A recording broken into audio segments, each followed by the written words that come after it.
Hello ನಮಸ್ಕಾರ ರೈತ ಬಾಂಧವರೇ, ಒಂದು ಆರಾಧ್ಯ ಮಾರ್ಕೆಟಿಂಗ್ ಚಾನಲ್ಗೆ ಸ್ವಾಗತ.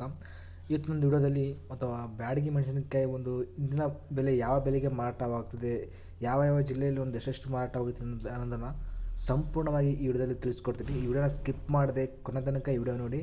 ಯಾರು ನಮ್ಮ ಚಾನಲ್ನ ಫಸ್ಟ್ ಟೈಮ್ ನೋಡ್ತಾ ಇದ್ದರೆ ಪ್ಲೀಸ್ ಸಬ್ಸ್ಕ್ರೈಬ್ ಮಾಡಿ ಅಂತ ಪಕ್ಕದ ಬೆಲ್ ಕ್ಲಿಕ್ ಮಾಡ್ಕೊಳ್ಳಿ. ಅಂದರೆ ಯಾವುದೇ ಒಂದು ಹೊಸ ವಿಡಿಯೋ ಹಾಕಿದ್ರೆ ನಮಗೆ ನೋಟಿಫಿಕೇಶನ್ ಮೂಲಕ ಬರುತ್ತೆ. ಬನ್ನಿ ತಡ ಮಾಡದೆ ವಿಡಿಯೋನ ಶುರು ಮಾಡೋಣ. ಓಕೆ, ಈಗ ಒಂದು ಮೆಣಸಿನಕಾಯಿ ದರವು ಒಂದು ಅಂದರೆ ಜಿಲ್ಲೆಗಳಲ್ಲಿ ಒಂಥರ ವ್ಯತ್ಯಾಸ ಕಂಡಿದೆ. ಬಟ್ ಈಗ ಕೋಲಾರದಲ್ಲಿ ನೋಡೋದಾದರೆ ಪ್ರತಿ ಕ್ವಿಂಟಲ್ಗೆ 4,000 ರೂಪಾಯಿ ಒಂದು ಮಾರಾಟವಾಗ್ತಿದೆ. ಆ್ಯಂಡ್ ಅರಸೀಕೆರೆಯಲ್ಲಿ ಕ್ವಿಂಟಲ್ಗೆ 5,000 ರೂಪಾಯಿ. ಆ್ಯಂಡ್ ರಾಣೆಬೆನ್ನೂರಿನಲ್ಲಿ ಪ್ರತಿ ಕ್ವಿಂಟಲ್ಗೆ 3,500 ರೂಪಾಯಿ ಕ್ವಿಂಟಲ್ಗೆ ಬಂದು ತಲುಪಿದೆ. ಆ್ಯಂಡ್ ಬ್ಯಾಡಗಿ ಮಾರುಕಟ್ಟೆ ಕಡ್ಡಿ ಮೆಣಸಿನಕಾಯಿ ಅಂದರೆ ಕ್ವಿಂಟಲ್ಗೆ 44,000 ರೂಪಾಯಿ ಮತ್ತು ಗುಂಟೂರು ಮೆಣಸಿನಕಾಯಿ ಕ್ವಿಂಟಲ್ಗೆ 16,000 ರೂಪಾಯಿ ಬಂದು ತಲುಪಿದೆ.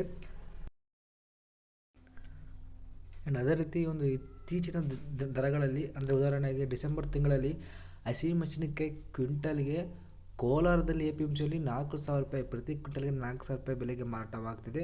ಆ್ಯಂಡ್ ಅರಸೀಕೆರೆ APMCಯಲ್ಲಿ ಕ್ವಿಂಟಲ್ಗೆ 5,000 ರೂಪಾಯಿ ಬೆಲೆಗೆ ಮಾರಾಟವಾಗ್ತಿದೆ. ಆ್ಯಂಡ್ ಅದೇ ರೀತಿ ರಾಮನಗರ APMCಯಲ್ಲಿ 3,000-4,000 ರೂಪಾಯಿಗೆ ಒಂದು ಹಸಿಮೆಣಸಿನಕಾಯಿ ಕ್ವಿಂಟಲ್ಗೆ ಮಾರಾಟವಾಗ್ತಿದೆ.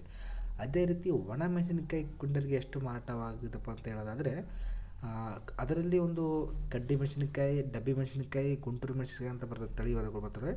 ಅದರಲ್ಲಿ ಕಡ್ಡಿ ಮೆಣಸಿನಕಾಯಿ ಕ್ವಿಂಟಲ್ಗೆ 44,000 ರೂಪಾಯಿ ಬೆಲೆಗೆ ಮಾರಾಟವಾಗ್ತಿದೆ.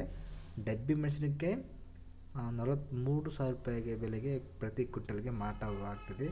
ಅದೇ ರೀತಿ ಗುಂಟೂರು ಮೆಣಸಿನಕಾಯಿ ಪ್ರತಿ ಕ್ವಿಂಟಲ್ಗೆ 10,000 ರೂಪಾಯಿ ಬೆಲೆಗೆ ಮಾರಾಟವಾಗ್ತದೆ.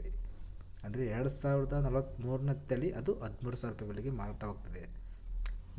ಇವತ್ತಿನ ಒಂದು ವಿಡಿಯೋದಲ್ಲಿ ಅಂದರೆ ಯಾವ ಜಿಲ್ಲೆಯಲ್ಲಿ ಯಾವ ಎಷ್ಟು ಪ್ರೈಸ್ಗೆ ಮಾರಾಟವಾಗುತ್ತದೆ ಸಂಪೂರ್ಣವಾಗಿ ತಿಳಿದುಕೊಂಡಿದ್ದೇನೆ. ಆ್ಯಂಡ್ ಮುಂದಿನ ವಿಡಿಯೋದಲ್ಲಿ ನಿಮಗೇನಾದರೂ ಮತ್ತು ಬೇರೆ ಯಾವುದಾದ್ರೂ ರೇಟ್ ಬಗ್ಗೆ ಇನ್ಫಾರ್ಮೇಷನ್ ಬೇಕಂದರೆ ನಮ್ಮ ಚಾನಲ್ನ ತಪ್ಪದೇ ಸಬ್ಸ್ಕ್ರೈಬ್ ಮಾಡಿ, ಲೈಕ್ ಮಾಡಿ, ಶೇರ್ ಮಾಡಿ. ಮುಂದಿನ ವಿಡಿಯೋದಾಗೆ ಬೆಲ್ ಐಕಾನ್ ಕ್ಲಿಕ್ ಮಾಡ್ಕೊಳ್ಳಿ. ಮುಂದಿನ ವಿಡಿಯೋದಲ್ಲಿ ಸಿಗ್ತೀನಿ. ಜೈ ಹಿಂದ್, ಜೈ ಕರ್ನಾಟಕ.